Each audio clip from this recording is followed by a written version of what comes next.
Line up. Everybody line up. We're about to race. Everybody line up. Shoulder to shoulder. Take off your backpack. Okay, I know what I did.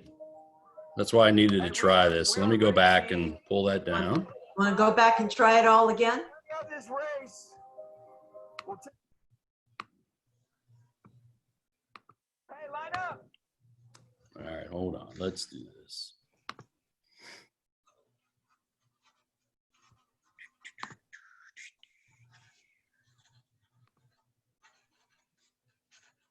All right, so you can see the PowerPoint? No. Not at this time, I cannot. Okay. Oh, I got it. Sharing it now? Yes. Yes. Okay. So then what I need to do to get to this is I need to stop sharing the PowerPoint to here. And then I'm going to share screen and go straight to the video. Look at you. Now we're good? Yes, Good. we are. All right.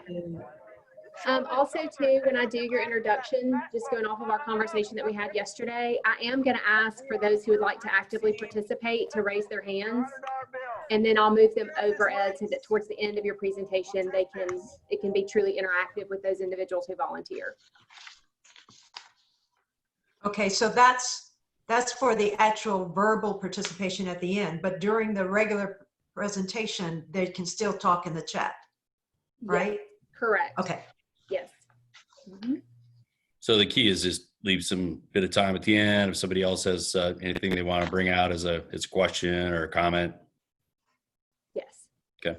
And I'll present those. I think you mentioned you're going to monitor chat because you're going to ask for some keywords to be shared during your presentation. And then for those at the end, when you do want it to become interactive, those who've raised their hand, I'll make it so that they can talk versus just chat. Okay.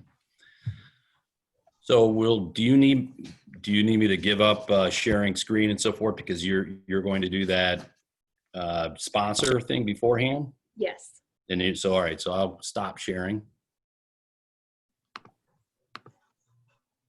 And that's back to you. All right, great. All right, I'm going to move us out of this portion so I can go grab, thank you, co-host Cassie,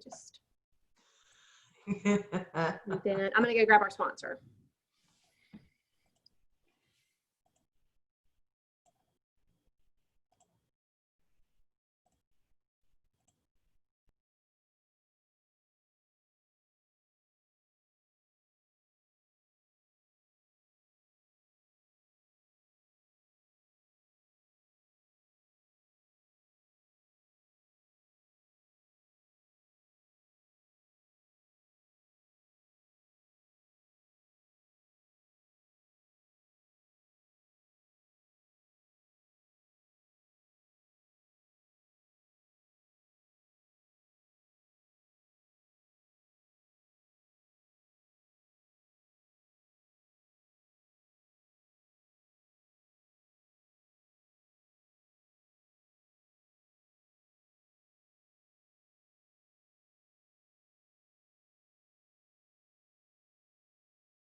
Hey everyone again. I hope that you are enjoying the session so far. Up next, I would like to introduce to you all Graduway, the leading alumni, careers, and fundraising platform. Graduway builds engaging communities for over 2,000 leading institutions like LSU, UCLA, University of Texas, and many more.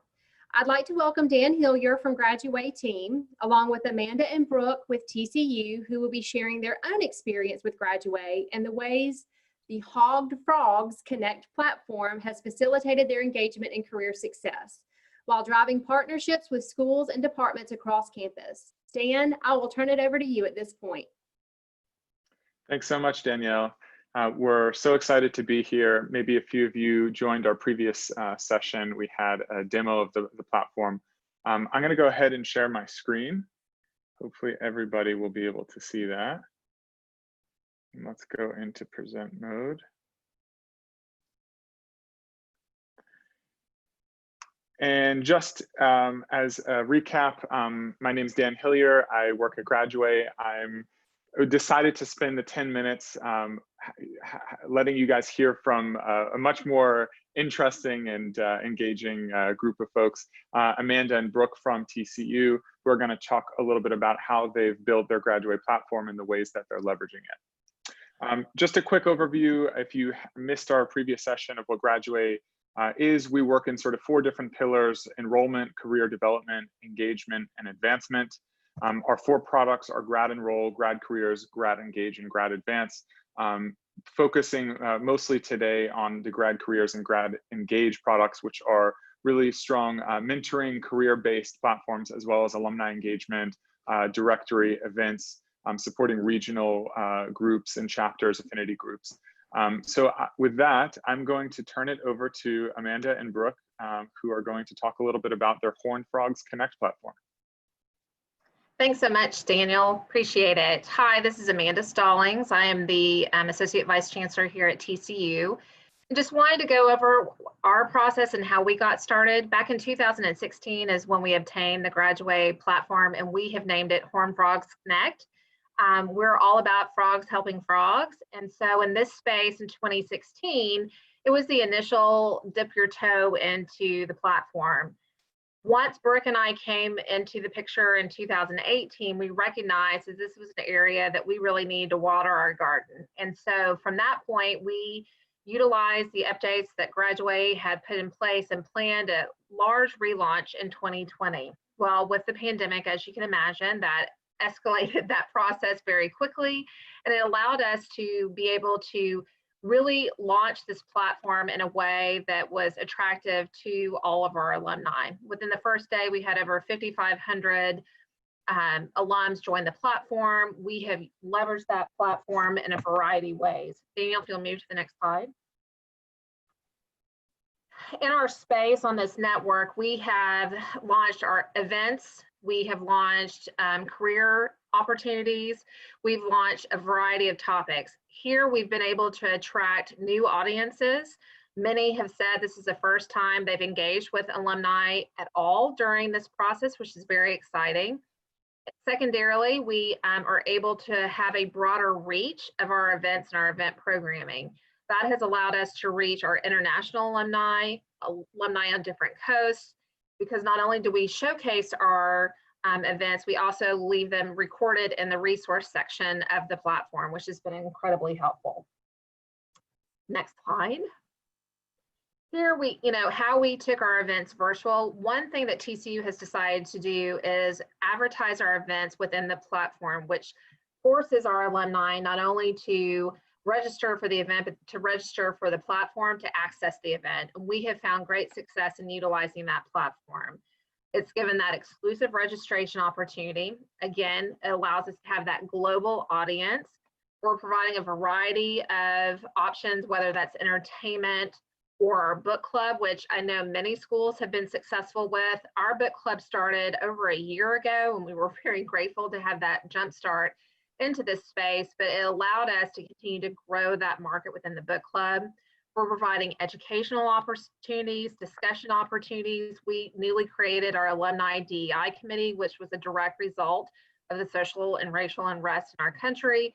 especially as it relates to TCU. So this DEI committee will then formulate and educate our alumni based on our experiences within TCU alumni. And finally, career, as you can imagine, you can see, and you can go to the next slide.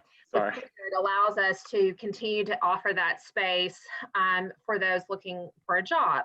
Our affinity groups, we really wanted to focus on. So our Black alumni, the newly created DEI committee, our Hispanic alumni, and our newly created LGBT alumni. These are all spaces where it's a dedicated space for them as well to have that ability, not only to promote their events and what they're doing, but showcase it. And once we have involve our students and our faculty and staff, our students will be able to see themselves represented as an alum. And as Amanda said, with the relaunch and planning for 2020, we knew what was different from when we first started with the platform and just focusing on alumni engagement. We had to involve the entire TCU community. So partnering with our schools and colleges and creating almost a platform within a platform for each community is what we've done here. And it was critical to get the academic community involved in this. Faculty and staff are really excited. They have been wanting to kind of directly connect with alumni and seek new alumni to bring into the classroom to share their experiences in industry and their own careers. The Letterman's Association with our athletic department was a great and exciting addition to 2020. And the coaches and former athletes, of course, are very competitive and have made it a little competition within themselves. They have platform within a platform. Every sport has their own space for their former athletes. Let's move on from here, Dan. This was another big win for us in 2020. This has been on our wish list for many years, is creating a virtual or a web-based alumni business directory.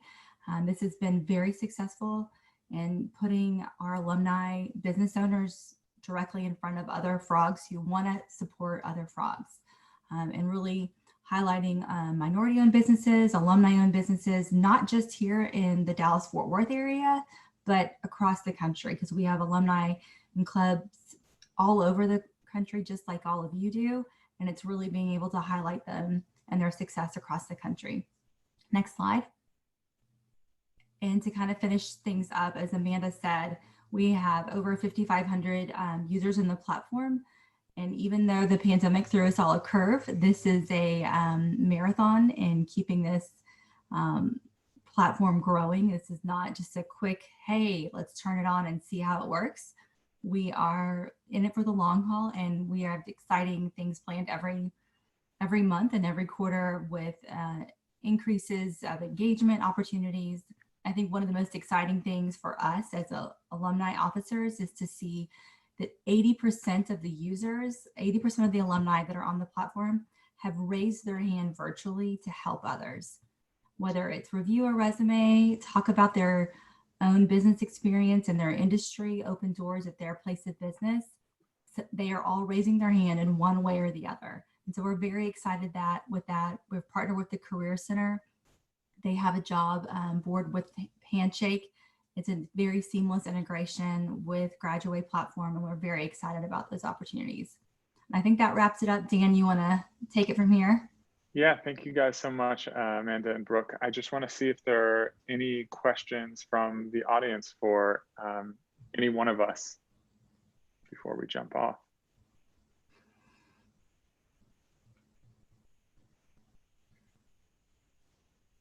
Well, if there are no questions, feel free to reach out to graduway.com. Also, feel free to reach out to the TCU folks to learn more about their platform and hear how their experience has been. Thank you guys for joining us for this session. And thank you, of course, Amanda and Brooke, you guys did a fantastic job. I'm going to turn it over back to Danielle Fields for our next agenda item. Thanks, guys. Thank you all so much. And thank you, Graduway, for your support of this conference. We really appreciate it. Now I have the opportunity to introduce our next two keynote speakers. We are all in for a treat. I had the opportunity to meet Cassie and Ed yesterday, and just two outstanding folks, and they're going to lead us in a discussion on champions leading in a diverse organization. But true to who they are, they would like for this to be an interactive session. So please make sure that you chat with Dan and Cassie throughout this presentation, as well as towards the end. They're going to actually open it up for people to be able to chat with Dan and with Cassie. So at the moment that Dan prompts, if you're interested, please raise your hand virtually, and I will make sure that you have access to be able to chat with the group or talk with the group rather than just chat. So without further ado, I would like to introduce our next two keynote speakers. Cassandra Cassie Chandler is an innovator, strategist, attorney, and servant leader. She is an adjunct professor at Pace University in New York, a member of the faculty at Pacific Coast Banking School, and CEO of the Leadership Development and Leadership Risk Assessment firm. Vigio Alliance. Cassie currently serves on the New York PD Federal Monitors team and is CEO of the Chandler's Consulting Group, LLC. Prior to her retirement as a senior vice president at Bank of America, she served on the U.S. Marine Corps Red Team that monitored the Corps' assessment of expanding infantry roles to women.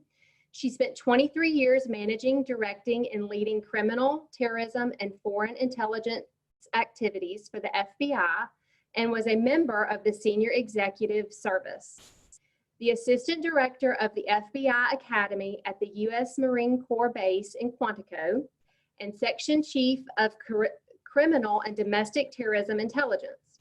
Cassie also has been an attorney with the U.S. Army Corps of Engineers and a reporter and anchorwoman for an NBC affiliate. Cassie is a recipient of numerous awards and recognitions, including the Presidential Rank of Meritus Executive Award under President George W. Bush. She currently sits on several boards, including the LSU Alumni Board and the LSU National Diversity Advisory Board, and Third Way, a public policy think tank on cyber crimes. Our next keynote speaker is Ed Dwyer.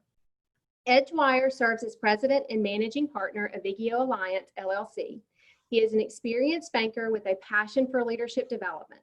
He has been a director of leadership at a national bank school for 20 years, a consultant for national banking trade in Washington, D.C., and a risk and compliance consultant with an international firm based in D.C.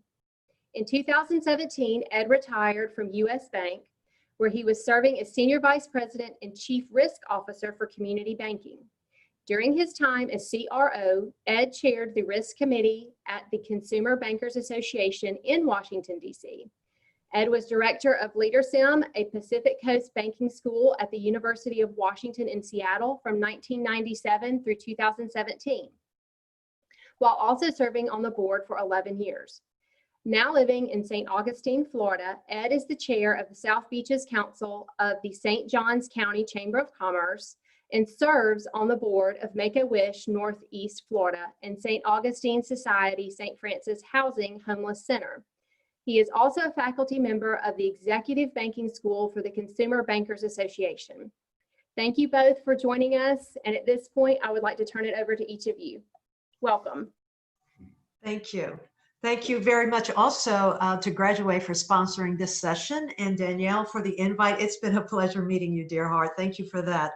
What we're going to try and do is, if you can recall what Danielle offered to you, is that we want to make sure that we continue with the dialogue by making sure that we do see and hear from you with some of the chats. Just send us your communications. We're going to be asking you a couple of questions throughout the session, and we really, truly would love to hear back from you through the chats.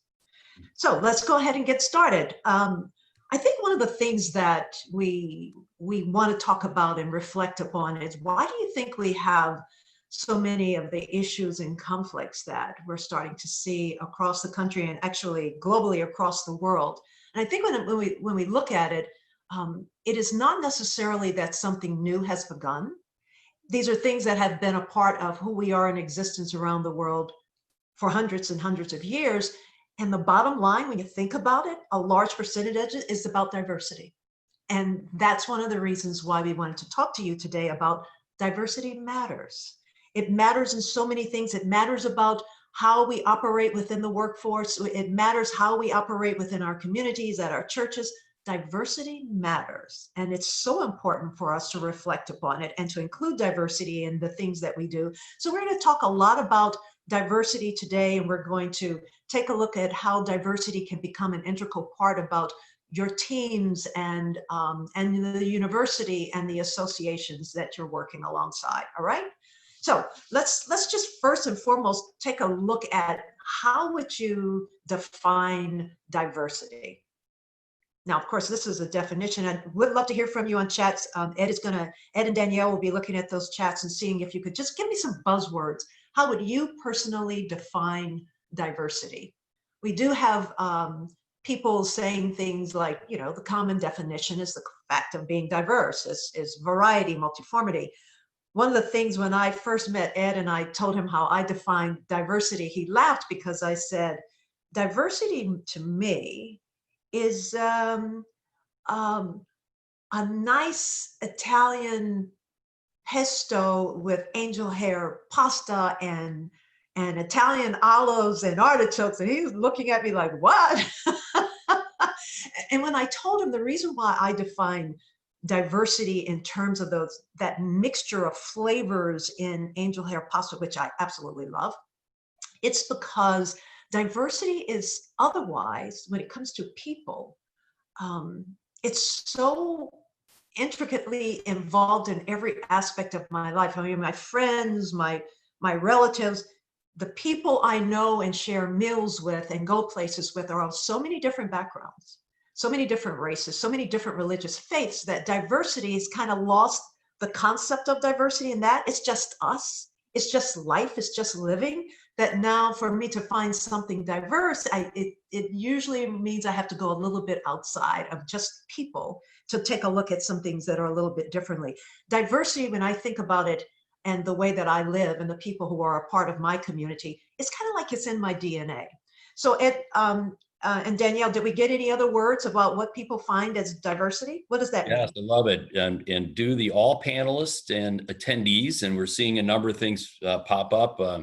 Loved your reference to food and the mixture. That's spot on. And people from all different walks of life, right? Race, ethnicity, faith, gender, et cetera, from Allie. And it's just a representation of differences, says Kate, which is right on. And that everybody's unique, as Rhonda states. And, you know, for Cassie and I, we met several years ago when we were involved with a banking trade in DC. And then strangely, we ended up together at this consulting firm in Washington, DC. And just right away, there was always just this kind of sparks that would fly whenever we would get together, and we'd get so excited about things that we thought we could do, you know, for the industry and for other industries and for the firm we were with. And finally, we just said, you know what, I think we need to go off on our own to really, truly be able to leverage the dynamic nature of what our differences might be, our experiences, but then there are so many things that we were absolutely in lockstep with. And so when you think about what Cassie and I have constructed with building Vigil Alliance is diversity is a major part of our DNA, and find that is something that's really impactful for organizations that we come into where they're struggling with saying, what is it that we can't get right here? You know, we know we need a diverse workforce. We want everyone to thrive here. You know, how can we accomplish that together? And that's some of what we'll really dig into here today. But just coming out of the gate, you know, even everybody's responses still show that there's a lot of different takes on what exactly is diversity. And that's wonderful. That's exactly the way it ought to be.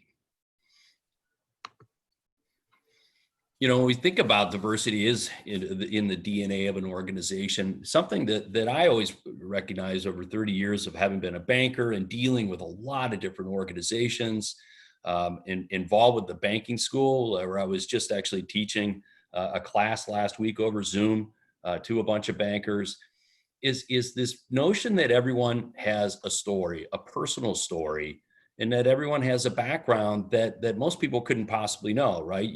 Unless you take the time to really get to know one another. So if you think about overall, each of your organizations that you come from for your particular university in the SEC, in the Alumni Association, is is just really taking time in all of your gatherings to just allow people to share more of their story.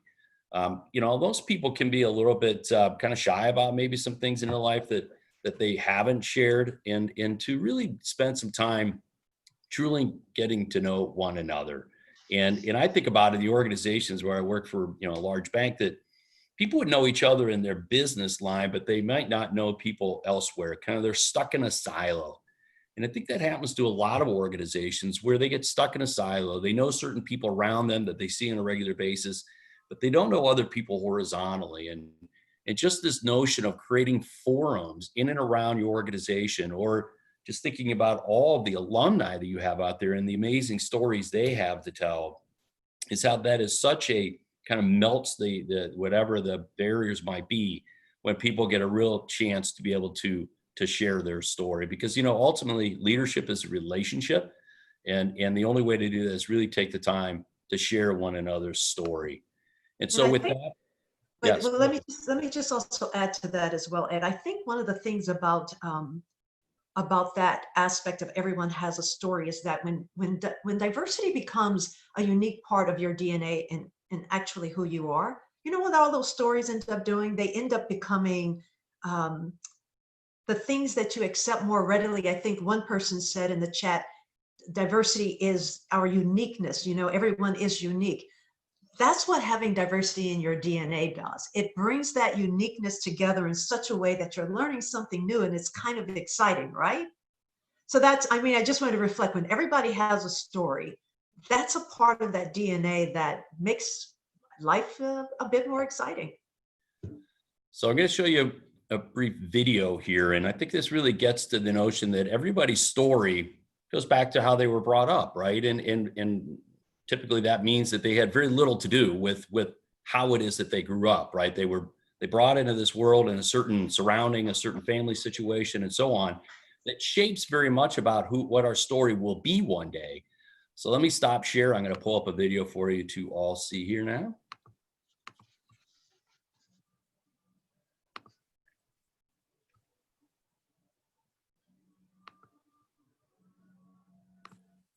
Hey, line up. Line up. Everybody line up. We're about to race. Need to share screen still? Everybody line up. You seeing it? No? Take off your backpack. Basketball, line up. We're about to race. All right, almost there. Hey, Man, I thought I had the tone. Sorry, everyone. We good? Yes. Oh, technicals. I got this. Got this. Shoulder to shoulder. Take off your backpacks. Basketball, line up. We're about to race. Hey, we are racing for a $100 bill. The winner of this race will take this. A $100 bill. Before I say go, I'm going to make a couple statements. If those statements apply to you, I want you to take 2 steps forward. If those statements don't apply to you, I want you to stay right where you're at. Take 2 steps forward if both of your parents are still married. Take 2 steps forward if you grew up with a father figure in the home. Take 2 steps forward if you had access to a private education. Take 2 steps forward if you had access to a free tutor growing up. Take 2 steps forward if you've never had to worry about your cell phone being shut off. Take 2 steps forward if you've never had to help mom or dad with the bills. Take 2 steps forward if it wasn't because of your athletic ability, you don't have to pay for college. Take 2 steps forward if you never wondered where your next meal was going to come from. I want you guys up here in the front just to turn around and look. Every statement I've made, has nothing to do with anything any of you have done. Has nothing to do with decisions you've made. Everything I have said has nothing to do with what you've done. We all know these people up here have a better opportunity to win this $100. Does that mean these people back here can't race? No. We would be foolish to not realize we've been given more opportunity. We don't want to recognize that we've been given a head start. But the reality is we have. Now, there's no excuse. They still got to run their race. You still got to run your race. But whoever wins this $100, I think it'd be extremely foolish of you not to utilize that and learn more about somebody else's story. Because the reality is, if this was a fair race and everybody was back on that line, I guarantee you some of these black dudes would smoke all of you. And it's only because you have this big of a head start that you're possibly going to win this race called life. That is a picture of life, ladies and gentlemen. Nothing you've done has put you in the lead that you're in right now. When I say go, on your mark, get set, go.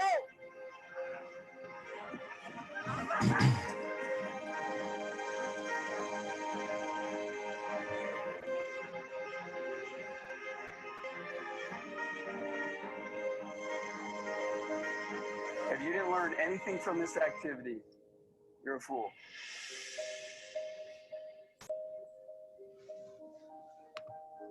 I think one of the things I love most about that video is that if you're seeing it, I know it was a little choppy for some of you guys. We're going to get you all the links to the videos that we'll show you today. But if you look real closely at it, the individuals in the front of that line took off and ran with all their might. They were still going to get that $100, and I'm hoping they did learn the lesson. And it was also interesting to see there was one young black man all the way at the back that didn't move almost at all. But when they started running, he ran so hard, he was still going to try his very best to get that $100. And I just thought that's another interesting aspect about that video and the whole concept of diversity in each of our stories. Who's driven, right? Anyway, I just wanted to throw that out, Ed. Thanks. No, that's right. And just that's part of the story, right? Is people have to be in an organization, though, where they can trust other people, that they can feel confident and comfortable and truly being themselves and be able to tell their story. And what does that boil down to? It's the core values of the organization that you're within, that there are shared values that you have together that you can aspire to be who you really want to be and be comfortable with being who you want to be.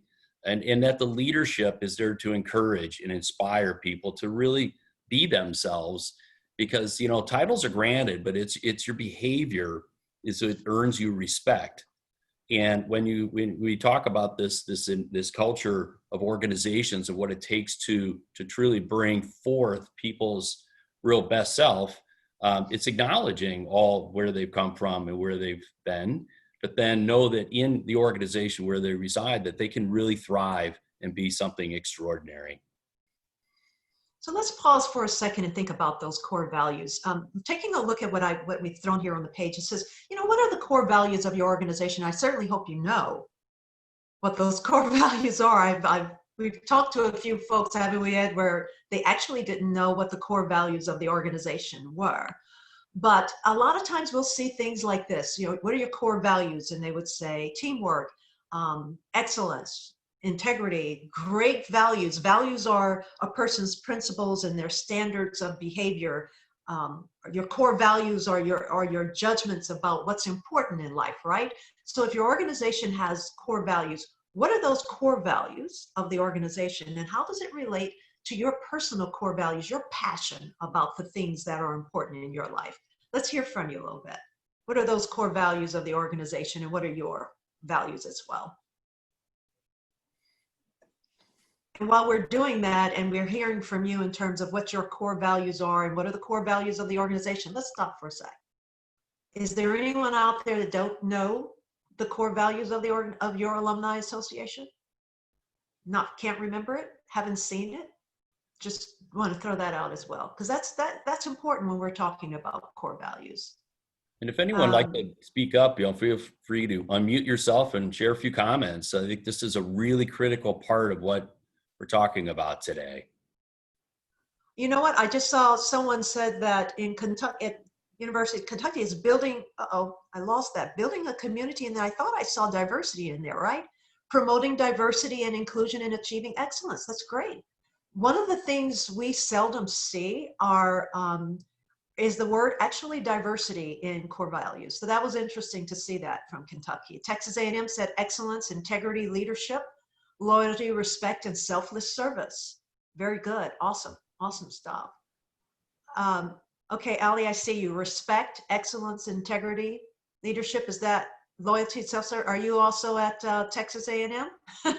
Because that's pretty good. We've got a dual thing going there. But that last question I was going to ask is, okay, gotcha, Ali. Last question I was going to ask is, and I saw it once, so I just want to throw out for the rest of you to think about it. How many of you actually have as a value in your organization diversity? And if it's not in your organization, is it a personal value of yours? Is something that you would personally advocate? Let's think about that and keep that in the back of our minds as we're working through this concept of diversity. Now, when we think about moving forward, we've asked ourselves, what are our values? We've talked about what is diversity. We talked about what are the values of our organization. When you bring together your values, the values of the organization, you become passionate about the same things, then you've developed a culture. And your culture is the reflection of your shared values. So when we're thinking about culture, I'm going to ask you one more time to work with me. How would you describe your culture, what you see and feel in your culture in comparison to what those values are that you just mentioned? Can you see a difference? Is there unity in there? Are they working together? Is it the overall feel of all the teams that your culture and your values are the same? That's a good question. What do you think? I see Jill Smith. Jill, you raised your hand. Unmute yourself and maybe give us some comments about this.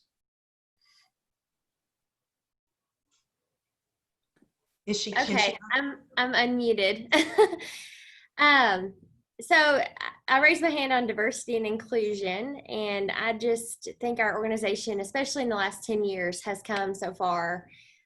We just selected our third minority officer in June, and our first Alumni Association president served in 2015, who was African American. So last year's president also was, and it trickles down to our staff. It's trickling down other places too, and we're trying to make it a priority as an organization. Just like you alluded to, around the country, our university's having conversations about ways to be more inclusive. And while we certainly have work to do, I think we're on board with trying to support the university's efforts, but also in our own organization have shown that we have really come a long way in 130 years. But again, acknowledge that we still have work to do. So that's great, Jill. One of the things I would encourage you to do when you go back home is take a look at, sit down and maybe have some team spirit conversations or discussions and find out what are the individual values of members of your team. What are they passionate about? And then see how that comes together with the values of the organization. And there's nothing wrong with you not having specific values with each of your individual teams. Each of the members of your leadership team can have their own values with the rest of their team. But take a look at that and determine how much of the shared values do you have together that you can start to feel a lot more passionate about. And within all of that, take a look and see if diversity is important across all of your values. All right, we're going to take a little bit look at when core values are impacted by the things you see and hear and feel from outside influences. We say this is these are the kinds of things that happen when other influences impact your core values. It can change the harmony of what you expect to have as a part of that culture. So if your core values might say one thing, but you've got some kind of implicit bias or implicit biases, as most of you are aware, unconscious bias are the things that you're not aware of. It's that you don't even know you have this bias. because it's something that's probably been deeply rooted in you that you've been seeing across your family for your entire lifetime. Maybe even little remarks that mom or dad made that you never really paid attention to. Some of the things where you grew up in school and the talents and the challenges that you had in school, stereotypes that influence your way of thinking about people because of what you've seen on television. I'll tell you what, let me give you an example. A very good friend of mine always tells me, I saw a great black show, and he's not black. And he said, and he'll always say, and this was a great show, Cassie, you should see it. And all of the shows he mentions to me tend to have, it's about black families in the hood kind of thing, right? They're in the inner city, whatever. And I say, hey, I grew up in a rural country town in Louisiana. I don't really know the hood story. So you got to stop thinking I'm always interested in seeing some story like that. Let's take a look at stories like this. Let's take a look at stories like that. And when I grew up with stories like this. It was an old story of a black nurse named Julia, and she had a son, and she was just this beautiful, elegant, brilliant woman. So that's what I know. Not necessarily some of the things he's known. And I never really grew up around drugs and the things that he'd talk about. So we had to get an understanding of everything you see on television doesn't necessarily reflect who I am in my life because you see that I'm a black woman, right? When we think about implicit biases, it's things like that sometimes come to mind. Or it's casual racism, covert racism. It's disguised as something softened, and you say something that you think you're being okay about, but deep down inside, it comes across as someone else who has different values as something that you don't want it to come across as. Those are those little things that you might think of. You manage the team. I manage the team when we think of gender. And one of the members of my team was getting married. And he was so excited about the gentleman he was marrying that he kept coming in, he was talking about it. And then another member of my team was a woman of a very strong Christian faith, and she took offense to the fact that he would come in every day and talk about being married to someone else because he was gay. Well, I never saw anything different about it, unique about it. He'd talk about it like everybody else would talk about their marriage, but there were difference of opinions about this one thing, and it should have been a beautiful moment for him, and she instead yelled out at him about it offends me when you talk about stuff like that in the workplace. Then he became offended, and so everything kind of topsy-turvy, out of control. And, we had to sit down and we had to have conversations about that. Sometimes you have to take a look at your values and those external influences and see if it's going to make a difference. When we think about concepts of fear, we have to ask ourselves, does everyone feel comfortable just being themselves in the workplace? Look, guys, I don't know if you can see my hair right now. I am now starting a process of sister locks. And I said to Ed, Ed, I'm going to get sister locks. And I just, the technician just did my hair and it's going to grow out and it's going to lock. And I was waiting to hear Ed say, oh, what are sister locks? Or how is that sister locks different from dreadlocks? And I thought about it for a moment, and he didn't say anything more than, oh, that's great, Cassie. It's going to be interesting. Let's see how that rolls out. And I waited to see what else he was going to say. He didn't add anything. You know why? Because I know Ed. Ed probably went back. He may not have known when I first told him. Oh, hey, I watched videos of it. I watched the whole way it happens. Well, yeah, but when did you know about sister locks? But I would have had fear. You guys saw my picture when we first started this. My hair was straight, right? A blow dry and curled in the next, because that's the image that I was following for the banking industry. Now I want to just be me. This is me. And if you ask me today if I would wear my hair like this in the bank, I would say, yeah, I would.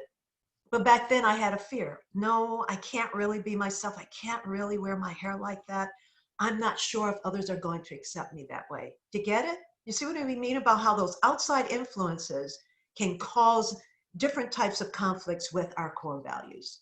And Cassie, if I could, so me being the white guy, right? So when you talk about that fear, there's something that I've come to really recognize, and in terms of even just how I might have dealt with things younger in life versus now, when you hope you're more wise and can be more worldly about things, but the fear of saying something that might cause waves in an organization, and it's this notion of taking the path of least resistance. Yeah.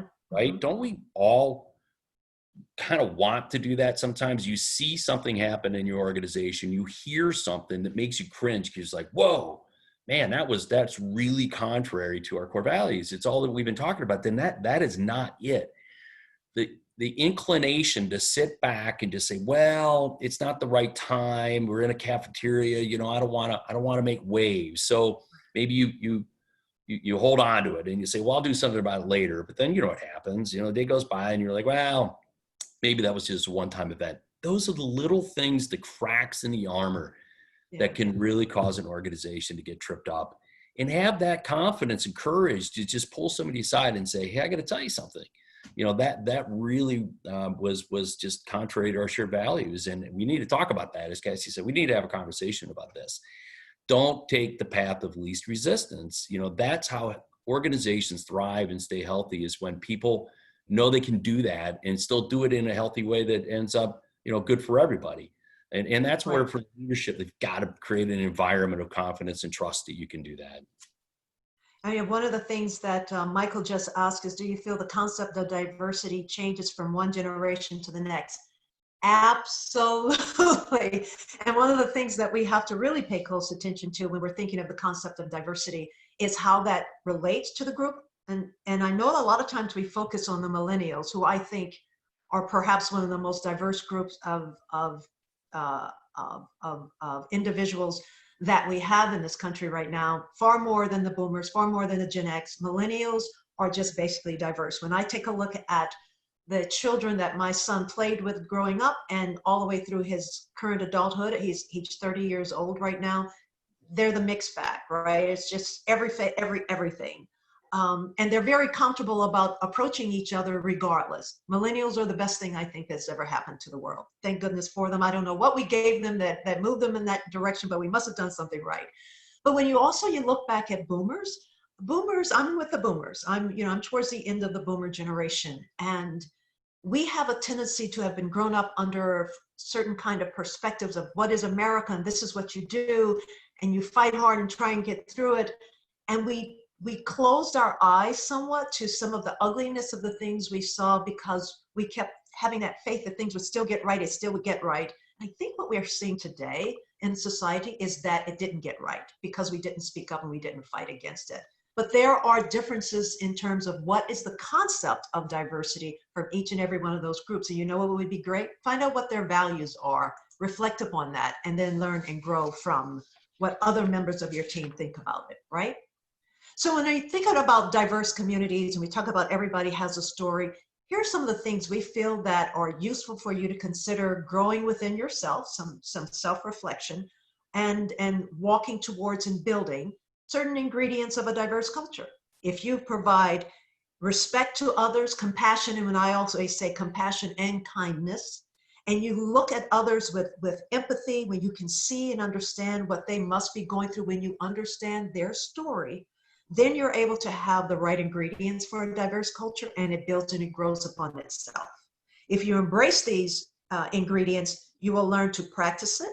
You will learn to accept it, learn from it, and eventually it will just naturally become a way of life, right? And so when you really achieve that kind of a realm of what an organization can and should be, underlying it all is dignity and respect, right? Is that you create such a healthy culture in an organization. And if you're like most of, I think about the SEC and your UK and others have this notion of creating diversity within their code of ethics, right? It's what we expect as an organization. Then, what you need around that to create that dignity and respect is transparency, giving people the ability to really express themselves in their own unique way.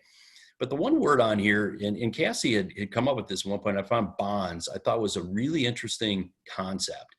And I think about that the SEC, you guys know it, you guys rule the football world, right? You really do.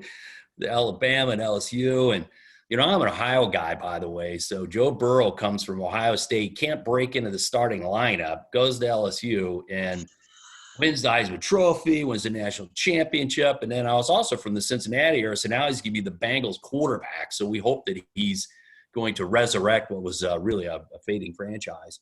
And that word bond, I think it's something that we can all really think about.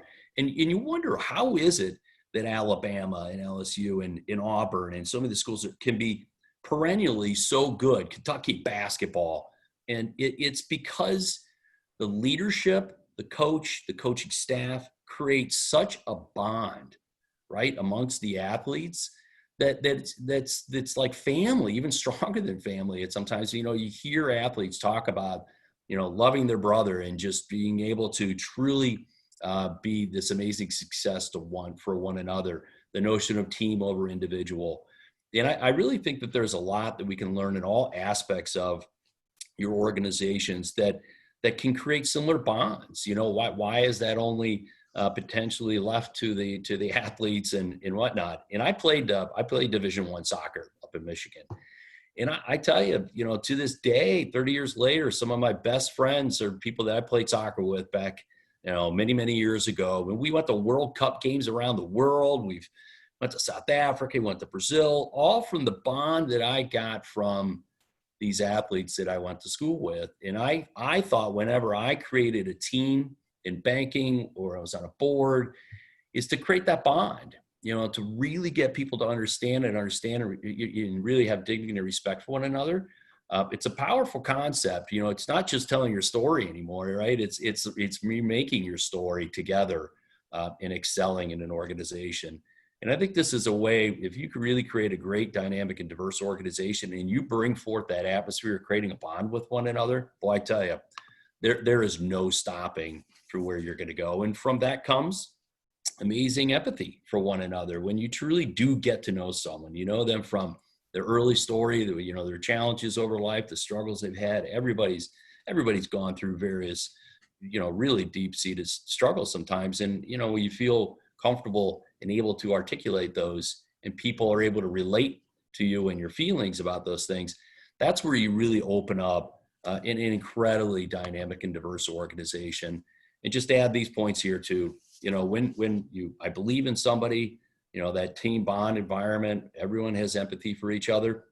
You're utilizing all these amazing gifts of emotional intelligence, of being authentic, which is like, again, Cassie was just describing earlier, how you want to be authentic. She was operating kind of under realm with say B of A, that could she really let herself be herself? And now, the liberation that she and I often feels in terms of being off and doing what we really love to do.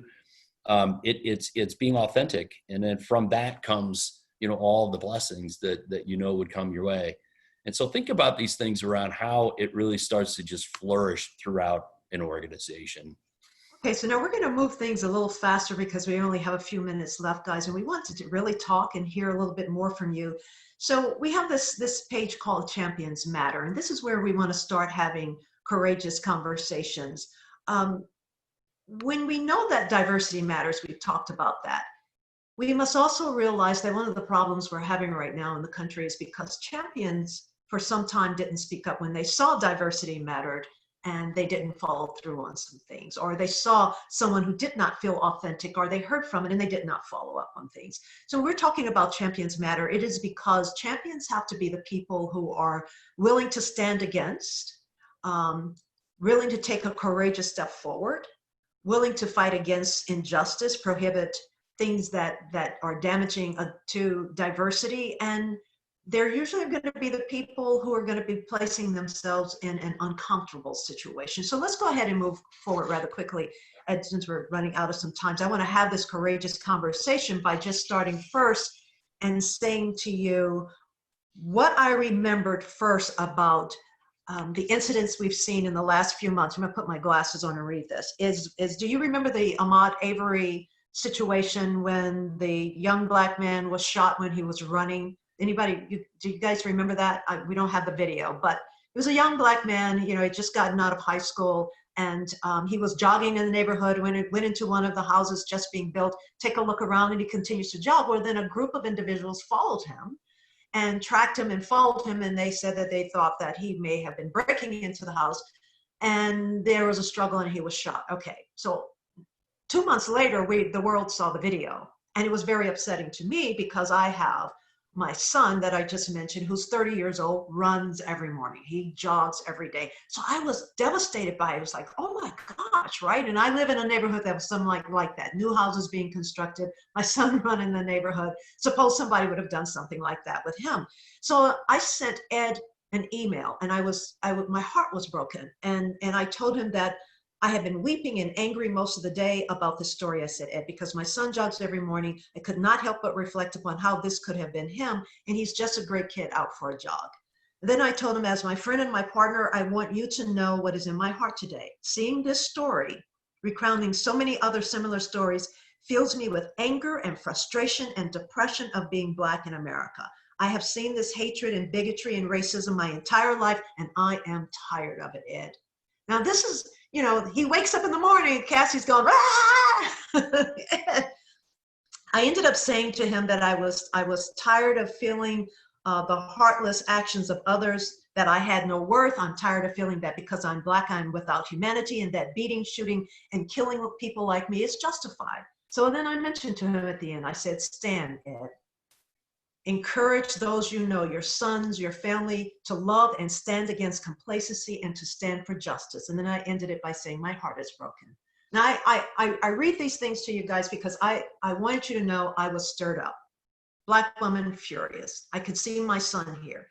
This is what this old man sent back to me that morning that really helped calm everything. He said, Cassie, a lot more into these emails. You are correct, and I cannot even imagine the ripple of fear and anger that every other emotion that wells up inside of you when a story like this unfolds in our country. I immediately thought of you and Wyatt when I first heard about this. He goes on, and then he said, your statement that you or any Black individual is without humanity and the killing of people like you is justified in this country cannot stand. And I will stand against anyone who proclaims otherwise. I will talk with my son Carter today about this encouragement to not be complacent. He goes on, and then he ended with this sentence that meant the world to me. I am so sorry your heart is broken. That makes my heart ache as well, because I care deeply about you. Now, I want you guys to know that simple empathy and compassion and kindness and that single statement, and knowing that he was going to stand, was able to mend a broken heart. So when we're talking about courageous conversations, we wanted to just kind of bring you into this, where we are today. We've talked about diversity. Now let's talk about being champions, all right? And let's move on and talk a little bit about this concept of all lives matter. I need for you to understand that we all reflect that all lives matter. It does. Every life matters, every race, the unborn, all lives matter. Absolutely. Why do we use the words Black Lives Matter? It is because Black lives matter too. I do want to show this video, the video we have after this one. We know we heard about the George Floyd aspect, but I want you to see why Black lives matter too, based upon what we see in this video that was produced by the Asian American Christians Association. And I want you to look at that video and think about what they're challenged with in comparison to all the other lives we do know do matter, but what makes it different that we are using this anthem, this terminology that Black Lives Matter? Watch this.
when you see that list of names on that video, they're all Black lives. And the reason that the Black Lives Matter slogan is being uttered and used around the country and around the world today is because it's an anthem that recognizes that Black lives are twice as likely to be in danger merely because an individual is Black or that is the color of their skin. That's what that story is about. And what that Black Lives Matter is, it's also a slogan to encourage champions to come forward and take a stand. And two, also, you can see the quote here, Desmond Tutu. Everyone see that? Can you see that, Cassie? Yes, we can see Yeah. it. So this goes back to the point, don't stand idly by. They don't take the path of least resistance. The neutral is just the same as being on the side of the oppressor. Take action. Be someone who is protecting, your organization in every which way. And if you're going to be a champion, it means engaging in self-reflection is something you've got to do. We talked about implicit bias, didn't we? What is the world teaching you? And what are you seeing? And how is it reflecting into those core values that you have? Learn your unconscious biases and focus on the fact that, as Ed said, everyone has a story. And those stories really are beautiful. Be aware and have empathy. We talked so much about empathy because it's essential to being kind, and it will, if you open up and you're kind to one, that kindness will come back to you. Be bold and change the narrative, guys. This is what's most important in America. We have to change the narrative. The story can't continue to be as it has been over the years. And then expand those circles of friends you have. Take a look and get to know other people and have a meal with them. That pesto will be a great dish with someone who doesn't look exactly like you. Be courageous and take a stand. This is one of my favorite quotes is when I heard Robert Kennedy had gone to South Africa to speak during apartheid.